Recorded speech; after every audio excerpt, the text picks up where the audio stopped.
iwasan mo ang gawain na ito dahil maiirita ang lalaki sa'yo. Yon. Well, ito mga utol, pagdating sa inyong mga kababaihan, yes, meron din kayong mga gawain ng lalaki na naiirita din kayo. So ito ngayon, isa-isahin din natin kung ano yung meron sa mga gawain ng mga kababaihan na naiirita din yung mga lalaki. Yes, na naiirita din kaming mga lalaki sa gawain na ito. So ito wag na nating papatagalin pa. Una sa lahat ay kapag umiikot yung buhay mo sa relasyon ninyo.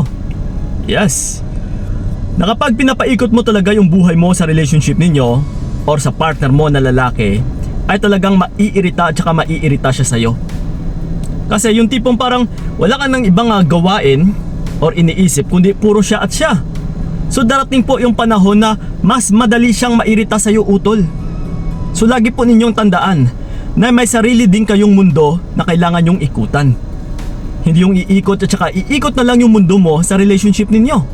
Okay? So yun and then ito. Yung pangalawa natin is ayaw ng lalaki ang binabantayan. Yes.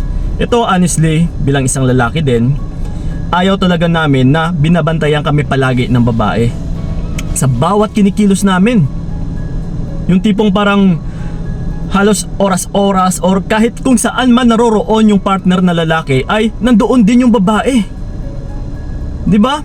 Kasi pangit din naman tignan na kagaya niyan, yung lalaki halimbawa isang nagkayayaan sa mga barkada nilang lalaki din. And then, ikaw lang yung nandoon nag-iisa na babae na sumasama palagi sa partner mo na lalaki. Yes, ito mga utol kailangan mo talagang bigyan din ng freedom yung partner mo na lalaki. Huwag mo siyang panay bantayan. Kahit ikaw din siguro na babae, kung panay kang binabantayan palagi ng partner mo na lalaki ay talagang maiirita din or maiirita ka din. Darating yung panahon na magiging irritable ka sa kanya. Kasi palagi ka na lang binabantayan, di ba? So wala pong ganon. Ayaw po ng lalaki o mapababae din na palaging binabantayan. So yun. And then ito, yung pangatlo natin is ayaw ng lalaki na puro siya at siya.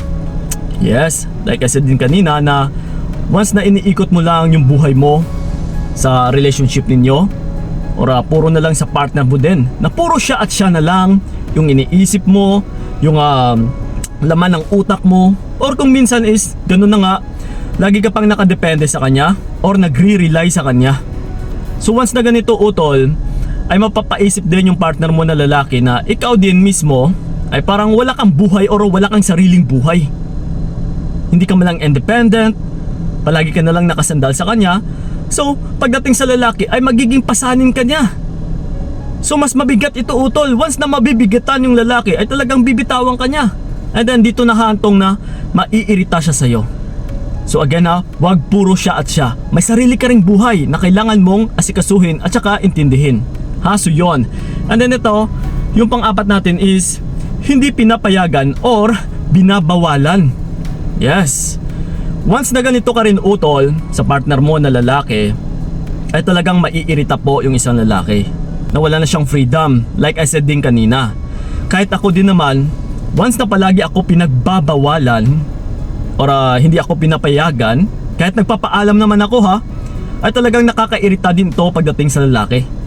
Na darating or hahantong at saka hahantong balang araw na maiirita sa'yo yung lalaki. Kasi yung nature ng isang lalaki na mag-explore or gano'n na nga isang matuto ng matuto or magkaroon pa ng maraming kaalaman, pero kapag binabawalan mo or kapag palagi mo siyang hinihigpitan, ay talagang mas lalo itong aatras sa'yo. The more kasi na sinasakal mo, ay the more po yan nakakalas talaga sa'yo or the more na aatras yan sa'yo. And then magugulat ka na lang balang araw, uy, Kuya Kiko, bakit kaya ako iniwan ng partner kong lalaki? Yes, maybe sa ganitong dahilan din utol. So yun. And then ito, yung panglima natin is yung pagsiselos. Yes, of course, hindi talaga mawawala ito. Na kung ikaw ay panay selos sa partner mo na lalaki, ay talagang yung magiging resulta or impact nito pagdating sa kanya ay nakakasakal.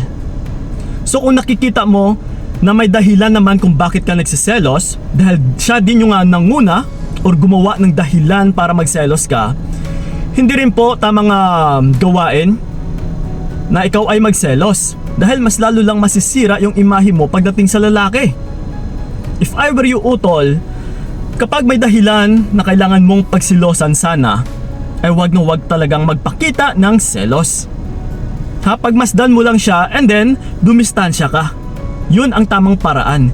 Hindi yung kukudaan mo siya, babantayan mo yung bawat kilos niya, tinitignan yung cellphone. Yes, tinitignan kung ano yung magiging facial reaction niya once nahawak niya yung kanyang cellphone. Kapag ganito, utol, is pagdating sa'yo sa mental health mo, ay hindi rin ito maganda, which is napaka-toxic. So hindi rin talaga maganda or makakabuti sa'yo yung ganitong gawain. If I were you, mas mainam pa, utol, na kung meron man talaga siyang tinatago, huwag kang magselos kundi umatras ka. Yan po yung tamang paraan.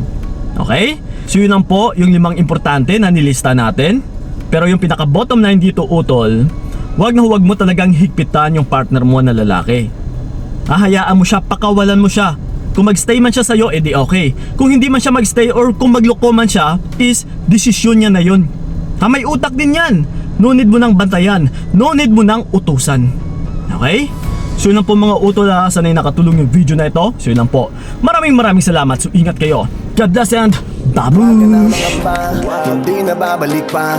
Ayoko na magpakatang at ayaw nang mahalin ka. Ayoko na ring magtiis. Ayoko na sasakin.